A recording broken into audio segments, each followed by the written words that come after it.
Om Namo Narayana. So let us just start with a little bit of this contemplation from our last class.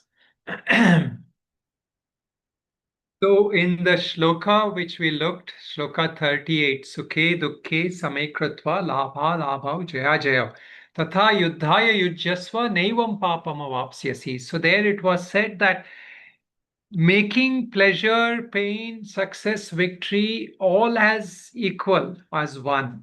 We should face life and do our duties.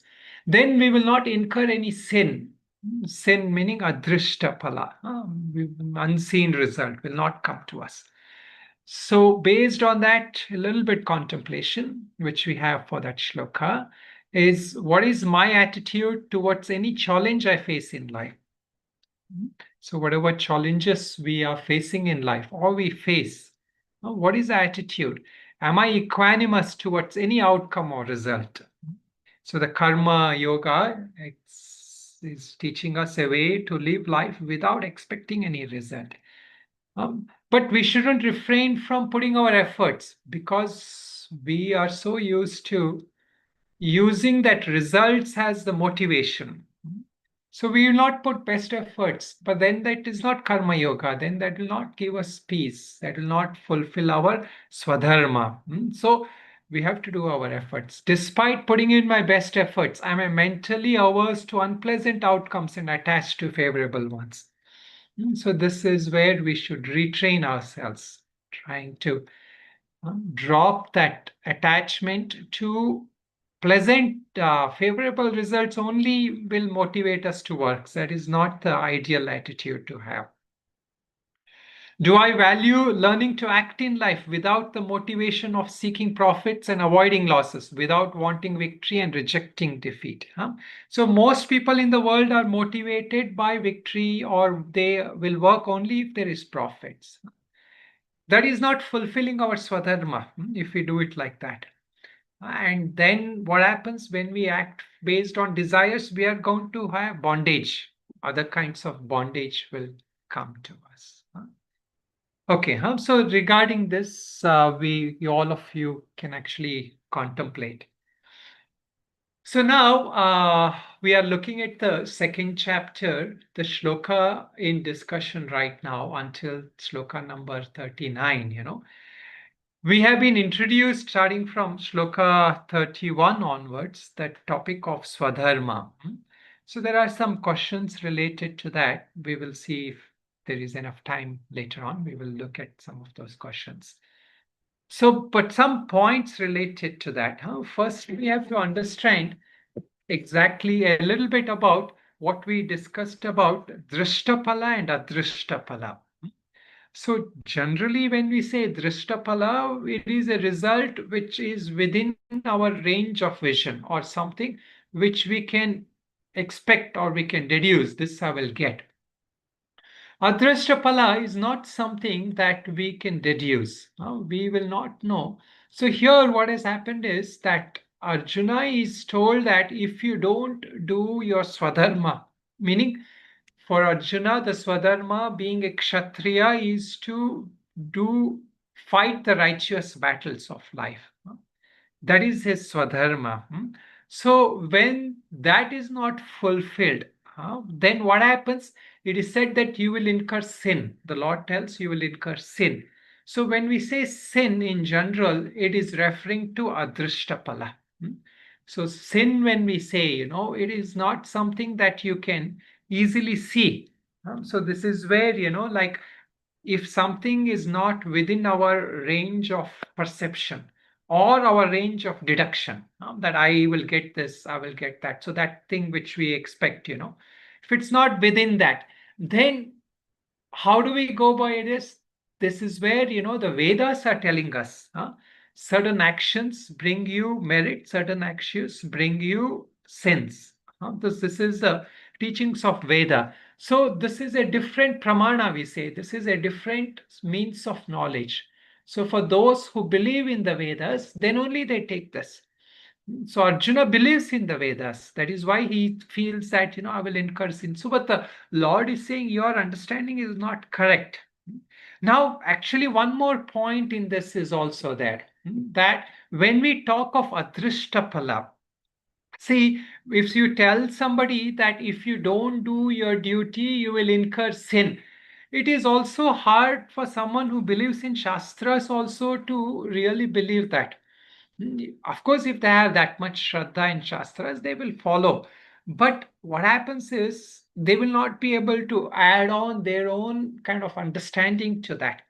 See, the idea is that Shastras is not to be taken also just by the word, right? Like unlike some religious text, we don't take it like that. We can reason, we can try to make it our own understanding also. Then only it really becomes uh, our avyavasayitaka buddhi, which will come today's class, that resolute determination will come. So we have to think this is what we are doing by studying. We are trying to also come to our understanding and agree with the Shastras. We are not studying Shastras just to debate about it.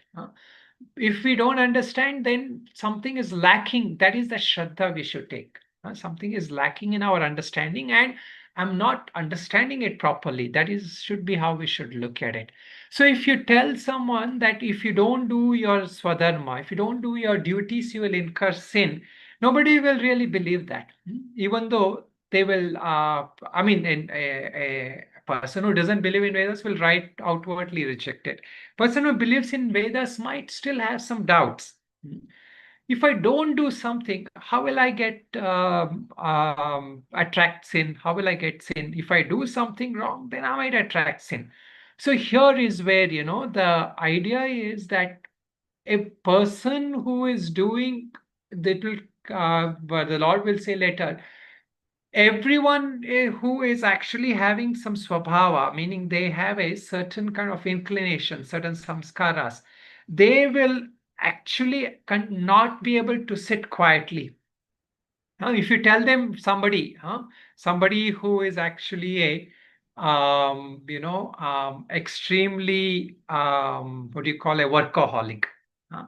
He gets interested in spirituality, and if you tell that person, don't do anything from tomorrow, you sit at home because now you are reading Bhagavad Gita and you are reading Shastras, you are meditating, you have to sit at home, because this is all what all the sannyasis do, so then what happens? That person has so much rajas. So this is what many times they say. People who have so much rajas, then they come. They are working as some administrator or somewhere in some company.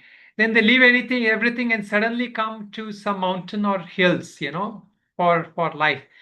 1 year, 2 year, 3 year, they may say, okay, I'll do meditation, I'll do study. Then after that, what happens? Then they will start something here. So they say, many sadhus and all that, they start schools, they start this one. So part of it is that, right? When that rajas is not gone, you cannot just suddenly go into this. You'll act, but that action which you did, not in the case of sannyasis, I just gave that as an example. Sannyasis, if they don't do duty, they will not attract sin.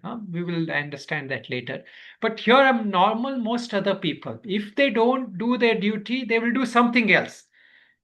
And so they will incur sin because now they're doing something out of their desire, which is called kamya karma. So they left their nitya naimittika karma, their duties which they were supposed to do, and they are doing what is called desire driven activities now. And that desire driven activities is the cause of bondage. Hmm? So this is how we have to interpret. Not doing anything merely is not the call, is the explanation for Arjuna. That you have to do your swadharma, meaning that if you don't do it, then you will do something else. And doing something else, you will again fall into bondage. So that point I wanted to clarify. And we will come to some other discussions on Swadharma if there is time today or in next class. So there is one more point is this. That is the when somebody is also looking up Adrashtapala, how do we learn to have Shraddha in Adrashtapala? See, when we talk about karma, especially like when we come in a more like a modern education. I wouldn't say just Western, even in Indian, this is the concept now, modern education. We don't believe in anything which is beyond this life. This is how the education system is teaching us. So why should I think of something which is not in my range of vision? So here is where, what is the reason for us to believe in Shastras is that our vision of life is generally limited. Hmm?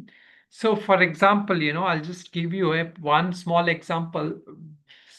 Some years back, when I was studying this thing, I had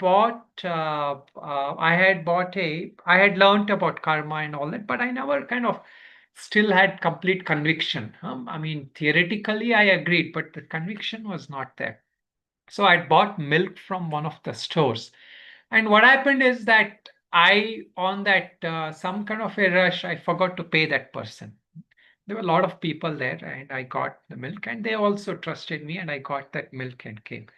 So then I got that milk, and later I remembered I had to pay. Huh? But then the thought came in my mind that those days that, I've given him a lot of business, and I have to go all the way there. It is okay. It is only that those days was, 10 rupees or something. So a small amount for milk. It is okay. Huh? He can do without it kind of idea. And then later on, what happened? After some time, I boiled that milk. So unfortunately, whatever it is, that milk got spoiled that day. That heat. Sometimes, the milk, it got spoiled. So initially, I thought bad luck, and then I thought about it. What was running in my mind was that I don't want to pay him. I'm not going to go pay him. So in some way, like it was an instant thing, and I could suddenly realize that I got the result instantly. huh? As some famous singer say, instant karma is going to get you. That kind of. So that is like that instant result. If you can connect to that kind of thing, then slowly if you start seeing life in that perspective, then we will have what we call in the 16th verse, tattvadarshibihi, that seers of reality. The seers of truth are able to see beyond just our limited range of cause and effect. They're able to stretch that cause and effect beyond one life, beyond our life. And then all our actions get purified. And that is when really a person starts walking the path of Dharma. So the path of Dharma, we say, it comes when we understand Shastras and also start looking at our life. We start reasoning in our life. Uh, so this is where, the duties of one's life, we cannot just let go completely. There was a one time a guru I was studying with, and in my early years of sadhana, and there were sadhakas and there were sannyasis. Both were there with this gurus. So that sadhaka came to the guru and told that something like, my parents are not well. He was a normal grihastha. He had come for some time. He said, my parents are not well, but since the course is going on now, the teaching is going on, I don't want to leave right now, because this is more important, he said. So that guru chastised him and he says, that is your dharma as you're the only son. You have to go take care of your parents. You cannot leave midway like that. I mean, you can live midway like that, and you should go and take care of them. And so this was in my mind. And then sometime later, towards the end of the course, there was another sannyasi, and he had a similar situation. So he came up to the guru and said, one of my parents is not well. So what should I do? Should I go in this one? Should I take care of him? So in my mind, I thought, yeah, the guru will say that he should go. But he said, no, you should not go. You're a sannyasi. You have left all that. That is not your dharma now anymore. You should ask somebody else to take care, kind of thing. We may think it is very cruel, right? So this is the same thing. Arjuna is being told like that. You have to kill your relatives. So this also seems cruel. But in the context, what is dharma, what is sadharma for one person may not be swadharma for another person. So this is where, each person has to introspect and understand the Shastras and get guidance to understand what is each person's swadharma. Okay, so now we will move further. Today, we will look at some of the shlokas related to Karma Yoga only. So the next few shlokas will continue. So these topics will keep coming again and again, and we can, take questions at one point, or as I said, we will get it. So let us first look at the shlokas. Today's shlokas, we will try to.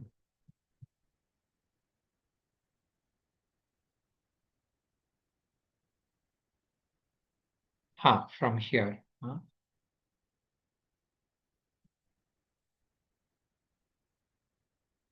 Okay, shloka number 40. So all of you can try to chant along with me, those of you can.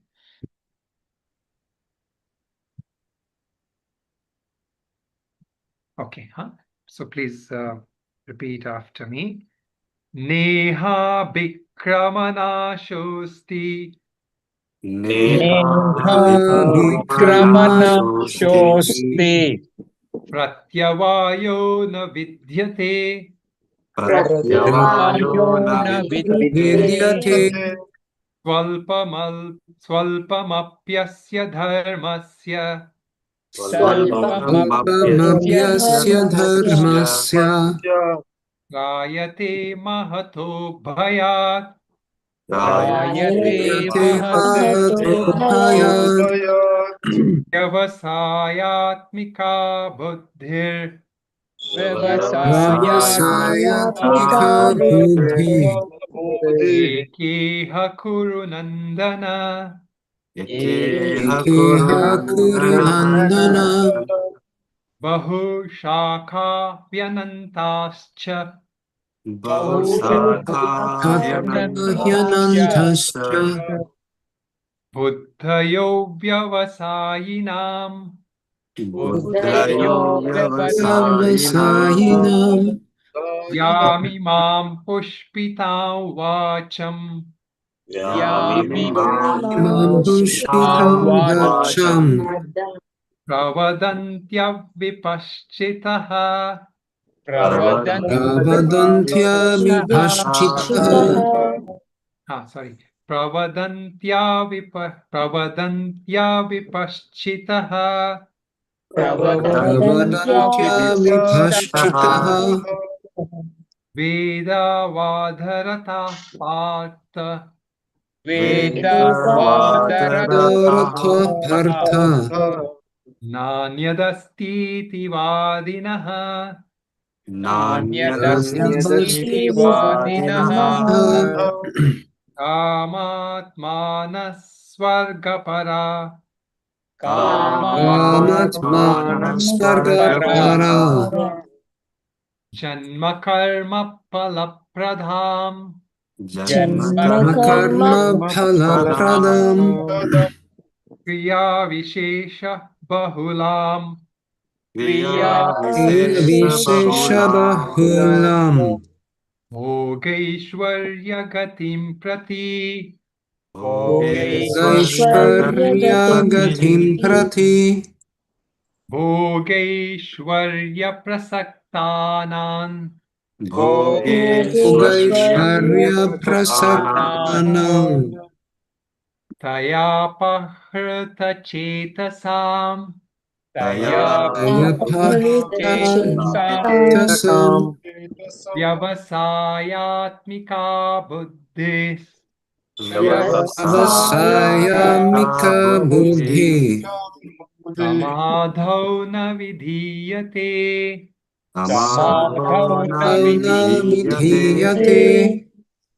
Okay, so now we're starting that from what was mentioned last time as the difference between Karma Yoga and Sankhya Yoga. So the two paths were mentioned in last class. So the Karma Yoga path, what do we relate the Karma Yoga path to? Which kind of path which we had discussed before can we relate Karma Yoga path to? Pravriti Marga.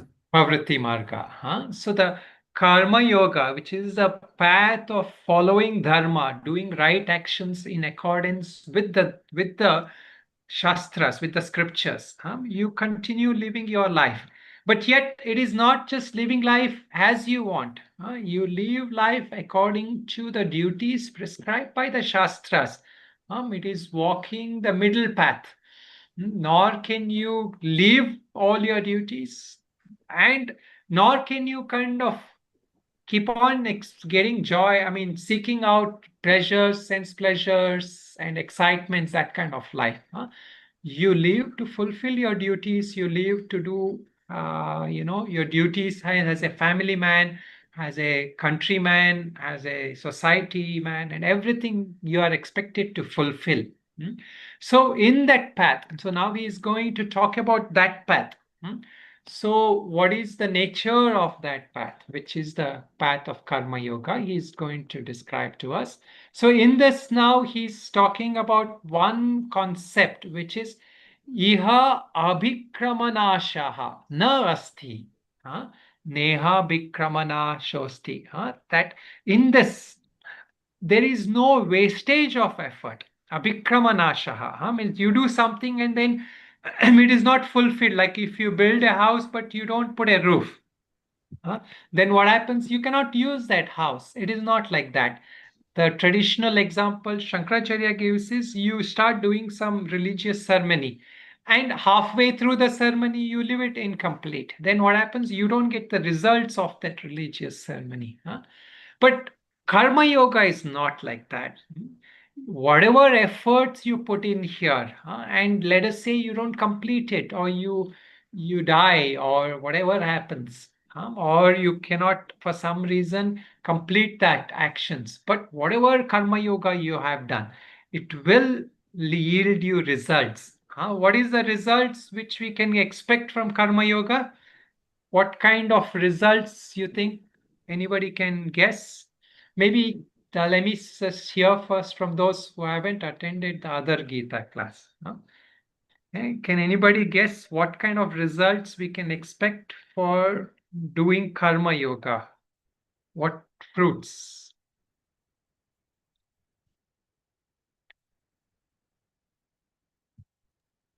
Wouldn't it be both kinds? But Papa both the seen and the unseen?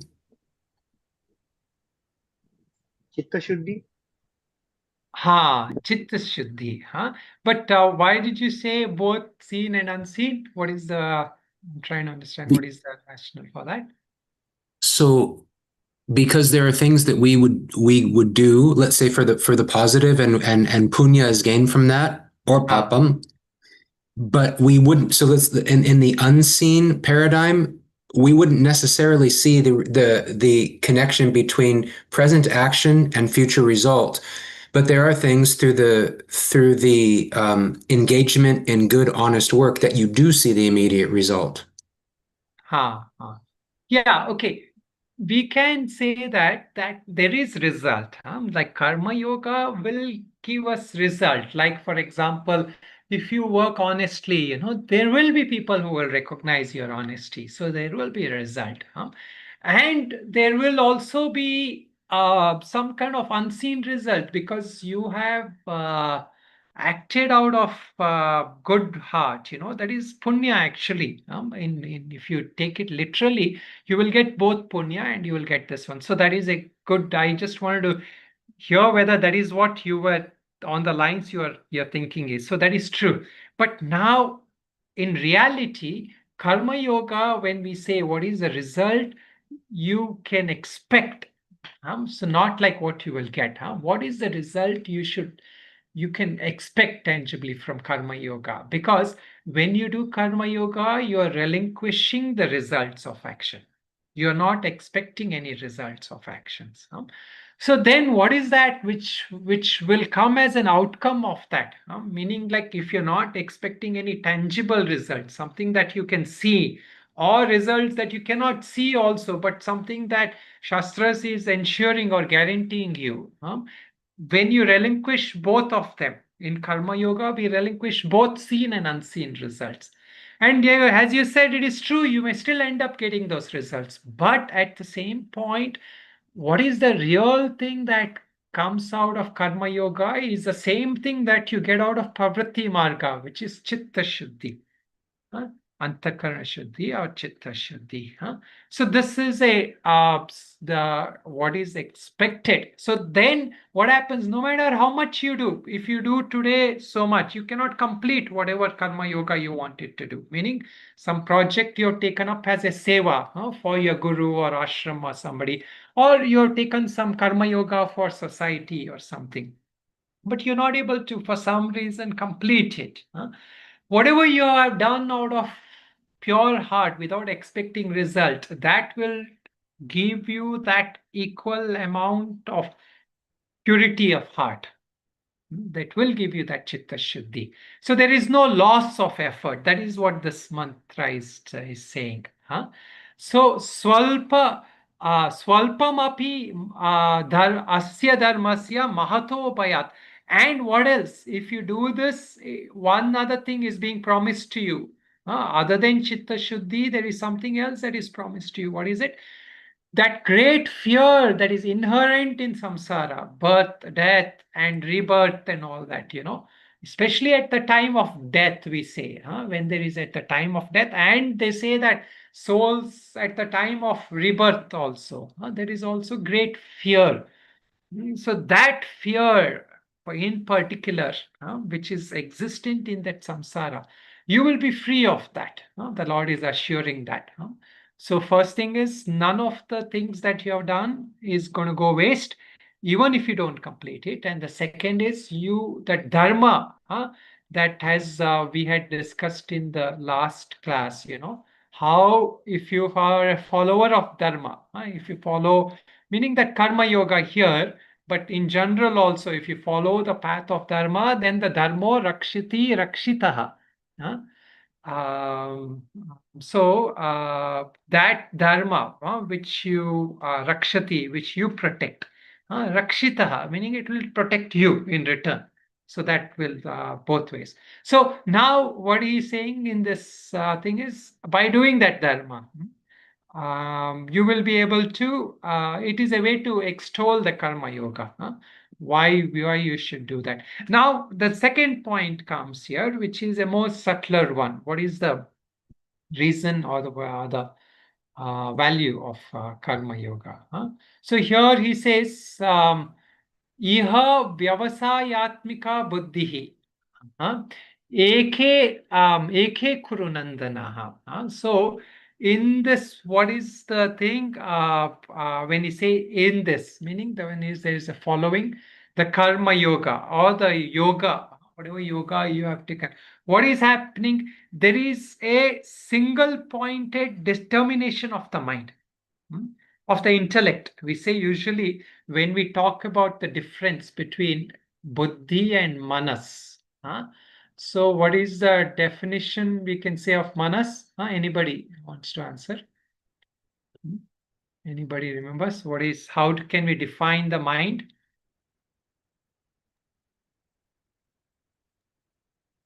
Like a storehouse? No, when you want to differentiate between the mind and intellect, there is a specific definition. I have mentioned this to other students. What is related to the feelings, how you feel, and it is Nishchayatmika buddhi. That means it is intellect is correct. How about the mind? Mind is restless. What is the name for that? Chanchala. Chanchala is correct. Okay. Who else? Rashmi should know. Rashmi, what is it? Giridhar? A flow of thoughts. No.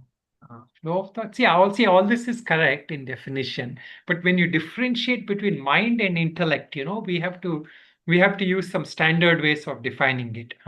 So Buddhi, as Jagdishji said, Buddhi, when you talk about it, it is Nishchayatmika Buddhi. What is the quality of intellect? It is decisive. It is makes a decision, and it is able to make a clear-cut decision, evaluate and make decisions. We say Nitya Nitya Viveka because it has a discerning facility and it is able to decide. What is the definition of the mind? So the definition of the mind is sankalpa vikalpatmika manaha. The nature of the mind is it makes a sankalpa, any worldly sankalpa, what we say is resolutions. So we say that from tomorrow morning I will wake up at 4 a.m.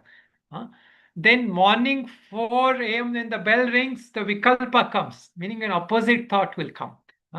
We'll say maybe from tomorrow I can start my resolution. See, this is the nature of the mind. It is always conflicting itself. It makes a decision, it conflicts. Why? Because all of you are right. It is a flow of thoughts. There's constant thoughts coming in. One day you think, the other day it is another one. So this is a way we describe the difference between the mind and the intellect. So when there is sankalpa vikalpa in the mind, the resolution and that disresolution or the breaking that resolution, this is constantly happening in the mind. The buddhi has this attribute of decisiveness. So when we decide anything, when we make a decision, what is it that makes a decision? That is the buddhi which will decide. But then again, the mind will interject. The mind will come and say, no, this is not right. So the intellect facility, one of the main things, there are other things also, but fundamentally the difference is this. Thoughts constantly conflicting each other. That is the nature of mind. The resolution and determination of of something, that is any decision, comes from the intellect. Now in this also there is problem sometimes with the thing. That is what he's making. Even though you make a decision, what happens if you don't have a vyavasayatmika meaning a strong conviction? If there is no strong conviction, what happens? Then bahu shaka anantascha. Avyavasayinam. So others, those who are not able to have that conviction, then they will have so many options open for them. So now the perspective I will put it in. What he's talking about is those who are in the karma kanda. We say karma kanda. What is karma kanda? Anybody remembers? Portion of the Vedas dedicated to the rituals and actions, mantras. Correct. Very good. Portion of the Vedas that is related to rituals and actions, meaning there certain rituals are given based on guaranteed results. Drishtapala only. Some rituals you do, you will get these results. Or karmas, actions. Any action you do, why are you doing that action? There is a deep desire. Kama, that desire will drive you to action. So those are the things. So here, when we are in that karma kanda, that Vedas actually teaches karma kanda because we are at a worldly level where we are seeking worldly results. So the Vedas start with telling us of results beyond this world. So that is the first shift Vedas is giving to us. But that also keeps us trapped because there so many other paths are told. Like, when people come with some problems and all that. Today, many gurus or many pandits who are famous are because they will give you some other result. They will promise you some result. They will say, you do this, you'll get this result. You do this puja or you do that and you'll get. So all these are like karma kanda, meaning there is innumerable options for you. You cannot be decisive in your path. So who are the ones who are decisive on the path? Those who have made clear-cut identification with the action itself. They are decisive. They have decided that action itself is my goal. Not that what the action will give me the result. My goal is not that what the action promises, but the action itself is the means and the path, or the end. So when that kind of a thing has come, that person is called Vyavasayatmika. This word he uses a couple of other times also. Vyavasayatmika means a conviction, a clear, decisive conviction, where we say it is not just jnana but also vijnana. It will come in the next chapter, in the future chapter. So that knowledge which has come out of your own conviction, out of your own clear-cut reasoning. So then there is a single-minded determination, because there the goal is only one thing in the path of which the pravritti and that nivritti is promising. There is only one result it is taking us to, and that is that result of moksha, or the complete liberation. Here there is no hundreds of other desires or paths for us. There is only one thing, which is to get out of samsara. Otherwise, if we are seeking solution within that samsara itself, then there are so many paths. Even heaven is one of the paths that is promised. So then what happens? The one other result of that he mentions in later thing. The mind is not able to be stabilized. Samadhi, we say, in the path of samadhau. Okay.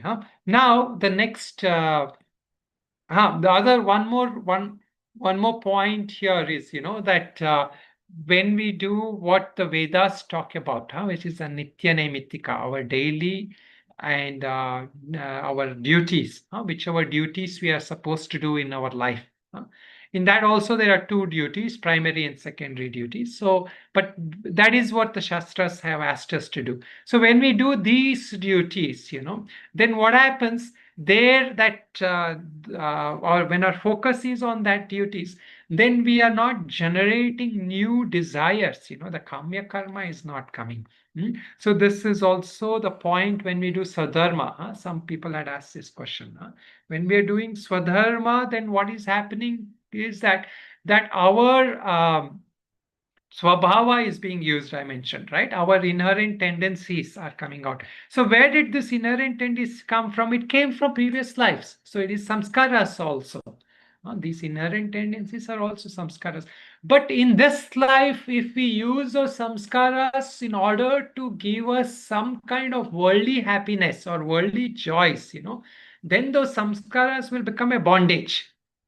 But if you use that swabhava, those samskaras, which are part of inherent nature now in this life, if you use that towards karma yoga, where you're not expecting result, then what happens? That same samskaras, which you are bound with, will actually help you towards freeing yourselves from that same samskaras, from that afflictions.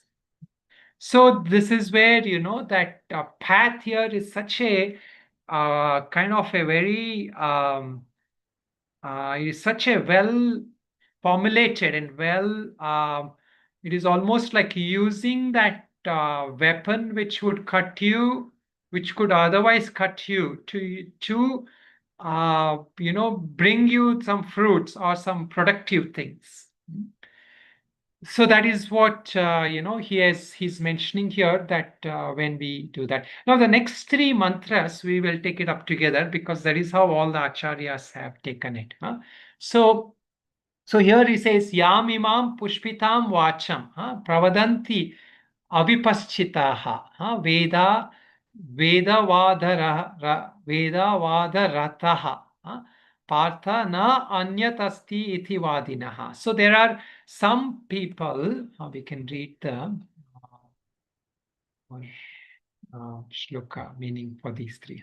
So it says that the unwise speak flowery words from the Vedas and are attached to their literal meanings.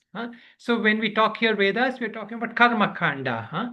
Those who are not competent, who are not completely understood the purpose of the Vedas, they borrow from the karma kanda or the early portion which promise results, and they are attached to their meanings. They are unwise and claim that there is nothing beyond these ritual and material rewards, this worldly rewards and this thing. Beyond this, there's nothing else. Meaning they don't talk about moksha as the goal, or they say that moksha could be at the most going to heaven. So that is what it says. See next one, that kamat mana swargapara janma karma palapradan. Those who are motivated by these, they aspire to heaven and the rewards of birth and actions, and who engage in numerous specific rituals solely to gain enjoyment and material wealth. They are focused on a path that leads to sensual pleasures and power.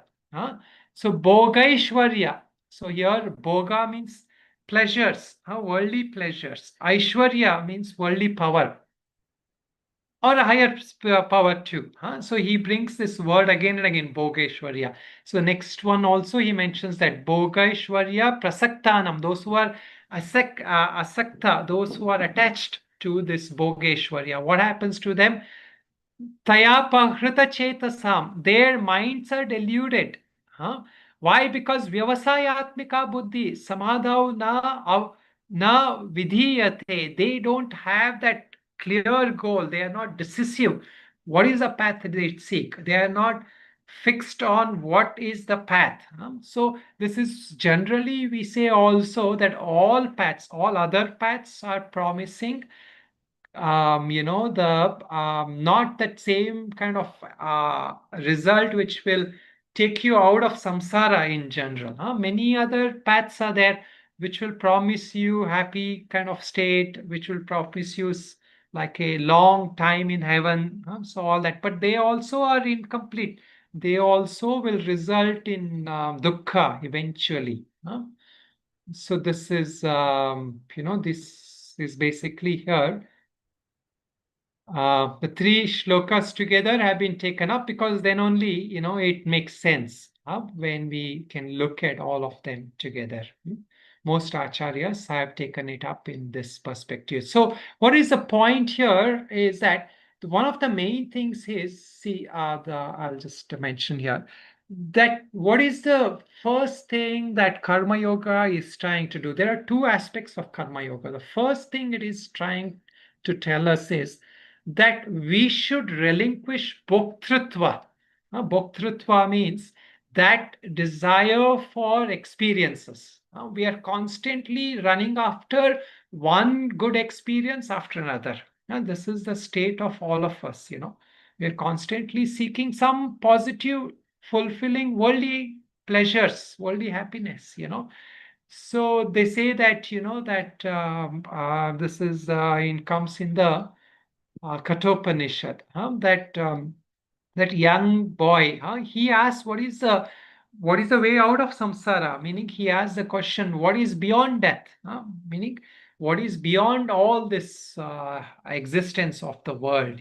There's some people say there's something beyond even what dharma promises.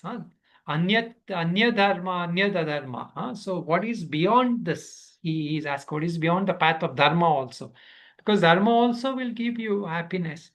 So then Yama doesn't want to answer that, because if he knows the solution, then you're out of samsara. You will go out of samsara.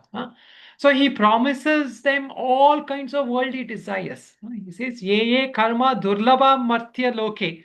Sarvan kamascha chandataha prarthayasva. You can ask for all those pleasures which are very difficult for people to get.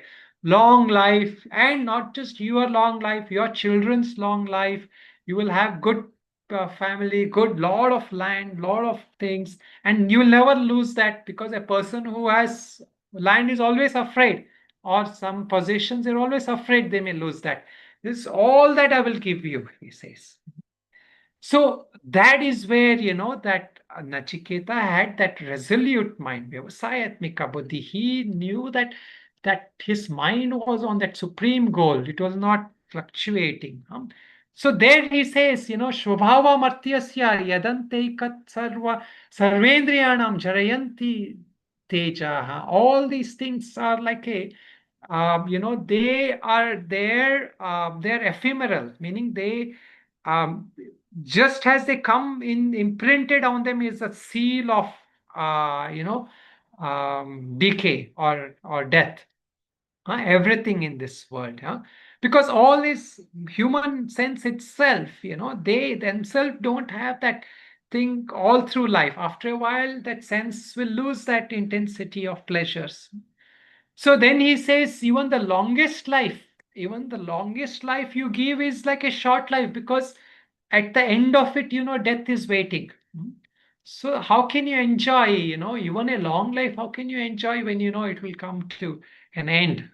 So some people have the other thought. They say enjoy when you can, as long as you enjoy it. So that is the thing that many people kind of suggest.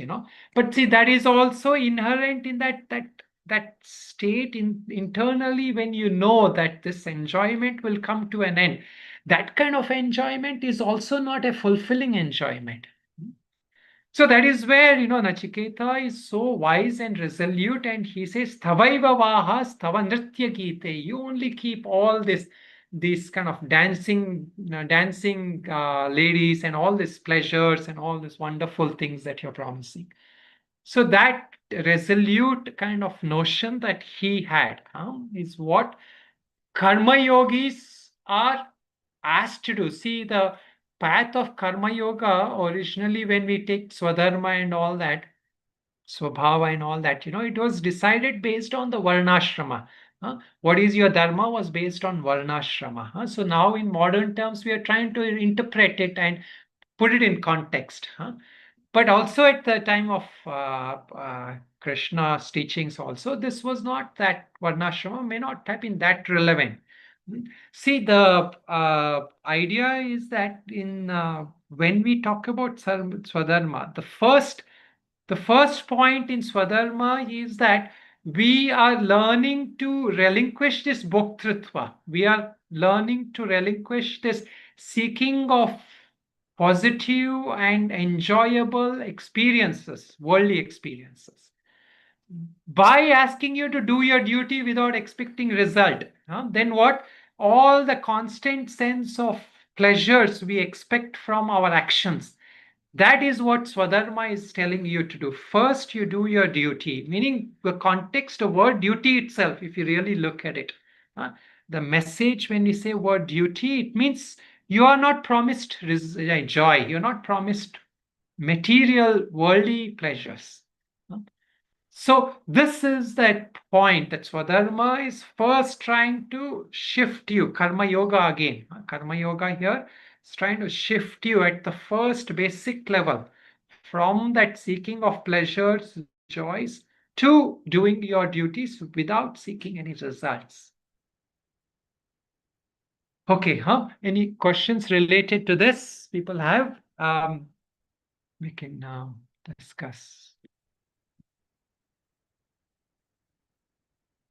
Swami. Yeah, Flavia. Yeah. For example, about buddhi, you can also have a negative conviction, for example. Yes. Yeah, Okay. go ahead. Yeah. And about swabhava, you can use it to have pleasure, or you can use to burn the samskaras. You have two options also. Correct. Very well put. Yeah. So, okay, both your points are relevant. So, buddhi, this is when we say buddhi, it doesn't mean necessarily if you're exercising buddhi, you're always exercising for the right thing. So, it will come in later chapters. Some of you were studying 18th chapter, we've done this. So, whose buddhi is right? The Shankaracharya says the one who has studied the Shastras under an Acharya, that person has proper buddhi, he says. So meaning, of course, in a worldly context also, we can take this. Everyone else who is doing wrong things, they are decisive, they are very clear what is they want. But what happens is that at some point or the other, that kind of buddhi will get shaken, because there is very clear, strong data or thing they will get at some point. See, even a evil person, no matter how many wrongs they're doing, at some point he will start seeing the reality that this is not going to work. So then, of course, he cannot change it, not because his intellect is resolute, because then his samskara is resolute. So this connects to your second point. See, when a person is not able to change his thing, it is not necessarily that he's resolute on his intellect. He is resolute in his samskaras.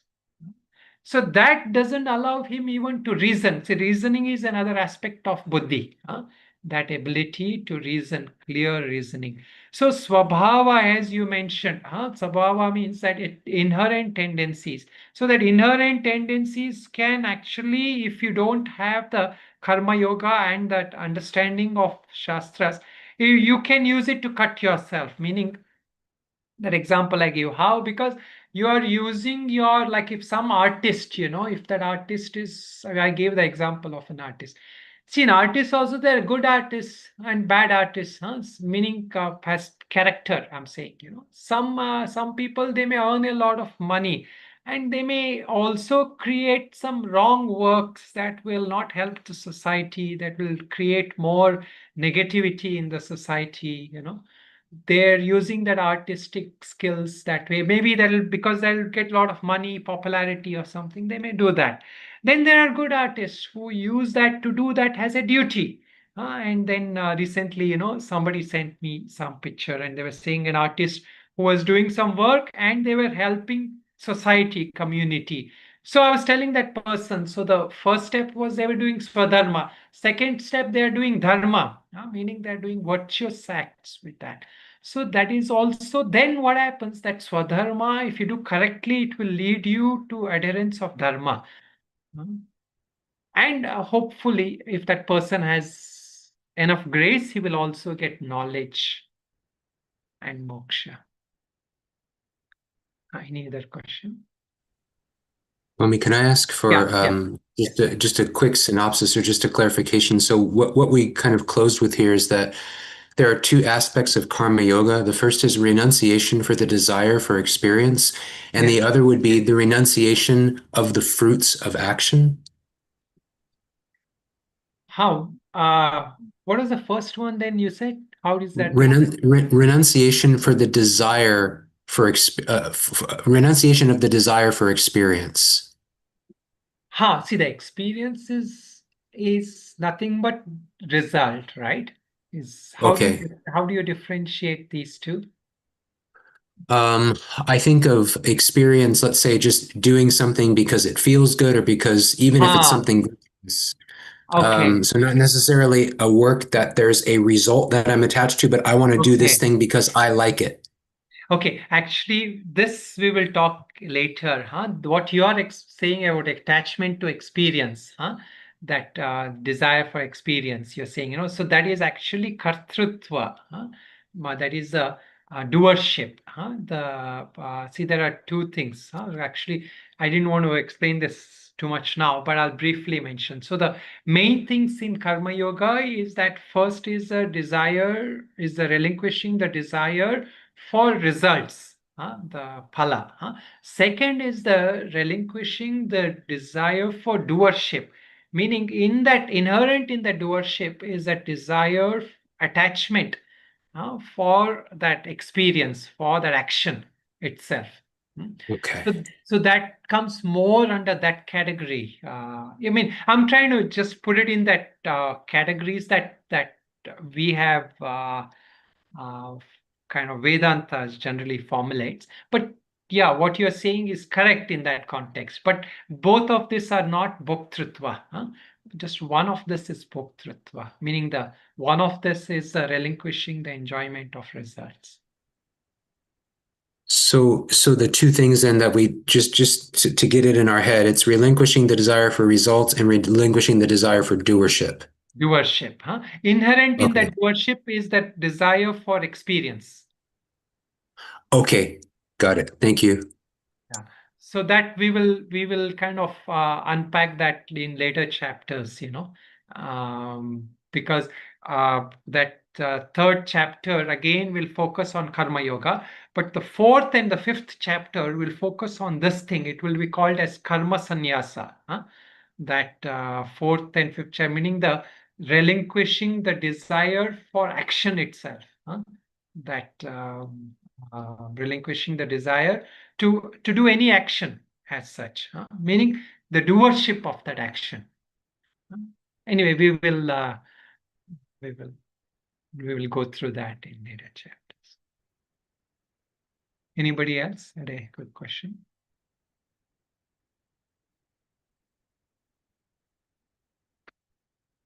There are actually some questions that some of you sent. So I will see maybe next class, because some points will get covered as we go. So I didn't specifically address them, but we will try to address them in the future classes. Swami, can I just ask one quick question on Yeah. a word that you used I didn't quite catch? This is when you were talking about the differentiation between buddhi and manas. Yeah. So you spoke about buddhi as being like the evaluative faculty is nitya, anitya, viveka, and then for mind you used sankalpa, vikalpa, and I didn't hear what else you said. It is basically, we say it's sankalpa vikalpatmika. We say that is more like a Sanskrit, this one, where it kind of it is the identifier, or the one who is having a thought and a contrary thought. So vikalpatmika. Vikalpatmika. Vikalpatmika. So it joins both of these words, sankalpa, vikalpatmikaha, manaha, we say. So atmikaha, meaning generally the one who identifies, atma, we say, you see the word atma, the one who is stuck in thoughts and contrary thoughts, resolutions and contrary resolution. That is just more like a completing the sentence as such. And buddhi, we say, is nishchayatmikaha buddhi. Nishchayatmika meaning like decisiveness. The one who is this one, the atmika is the person, or the one identified. So the one who is actively in a state of decisiveness, or the state of mind, that state of mind is also not right here, because it's a state of intellect, right?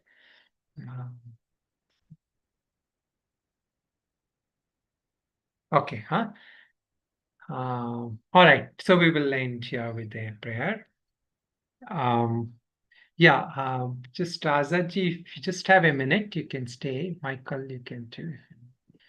Om Purnamada Purnamidam Purnat Purnamudachyate Purnasya Purnamadaya Purnamevavashishyate. Om Shanti Shanti Shanti.